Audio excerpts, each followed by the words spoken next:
اللہ اللہ لا الہ۔ حضرت سیدنا عمر رضی اللہ تعالی عنہ جلیل القدر ہستی ہیں جنہیں حضور علیہ السلام نے اللہ سے مانگ کے لیا۔ سارے صحابی رسول کریم صلی اللہ علیہ وآلہ وسلم کے مرید ہیں، لیکن جناب عمر میرے حضور کی مراد ہیں۔ 39 لوگ جب اسلام لا چکے، 39ویں شخص حضرت امیر حمزہ رضی اللہ تعالی عنہ تھے، اور ان کا ایمان لانا مسلمانوں کے لیے بہت بڑی ڈھارس اور بہت بڑے حوصلے کا سبب و ذریعہ بنا۔ تو میرے حضور نے ہاتھ اٹھا لیے، کہا اے اللہ، ایک شیر دیا ہے امیر حمزہ، ایک شیر اور عطا کر دے، اب تیری مرضی، عمر بن خطاب دے دے یا عمر بن حشام دے دے۔ حضور دعائیں مانگ رہے اور یہ ہاتھ میں تلوار لیے غیظ و غضب سے بھرے ہوئے گھر سے نکلتے ہیں کہ بانی اسلام کا چراغ بجھا دینا ہے۔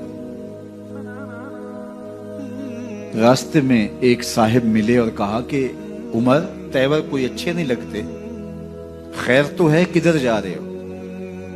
کہا چراغ اسلام بجھانے جا رہا ہوں، یہ روز کا مسئلہ ختم ہونے لگا ہے میرے ہاتھوں۔ مسکرا کے بولے گھر کی خبر تو لو۔ کہا میرے گھر کو کیا ہوا؟ کہا تمہاری بہن فاطمہ بھی نوکر بن گئی ہے رسول اللہ صلی اللہ علیہ وسلم۔ غصے سے بھرے ہوئے اپنی بہن کے گھر کا رخ کرتے ہیں، اندر سے قرآن پڑھنے کی آواز آ رہی، غصہ اور بڑھ جاتا ہے، دروازے کو زور زور سے کھٹکھٹاتے ہیں۔ اہل خانہ سمجھ گئے ماجرا کیا ہے، گرجدار آواز ہے جناب عمر کی، دروازہ کھولو۔ جلدی سے معلم کو چھپا دیا اور بہن آگے بڑھ کے دروازہ کھولا۔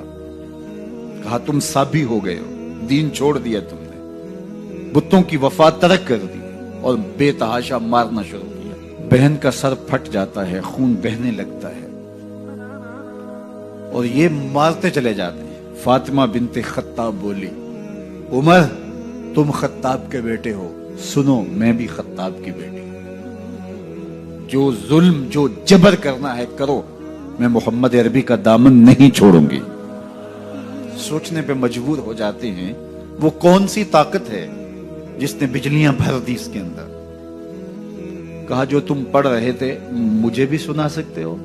کہا تمہیں غسل کرنا ہوگا۔ عمر اپنے بدن کو دھو رہے ہیں، میرا رب دل دھو رہا ہے۔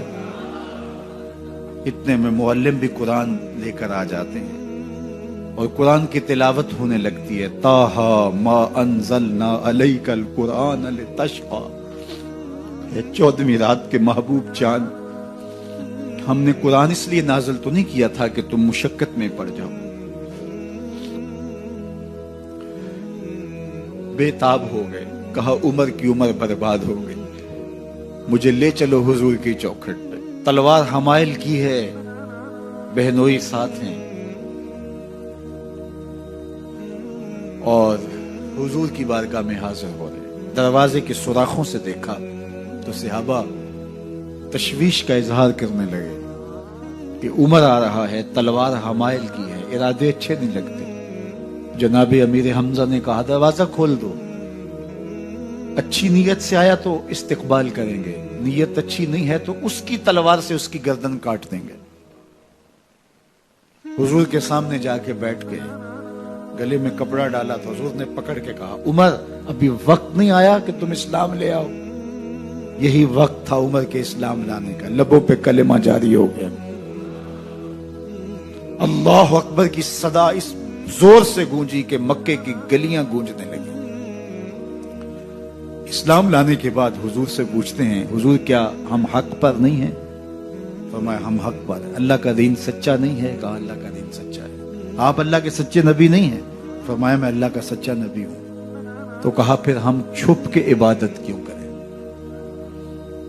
اب مسلمانوں کی دو صفیں بنتی ہیں، ایک صف کی قیادت امیر حمزہ کرتے ہیں، دوسری صف کے آگے آگے عمر بن خطاب چلتے ہیں اور حضور درمیان میں ہیں، اور یہ ملکوتی قافلہ صحن حرم میں آ کے اعلانیہ عبادت کرتا ہے۔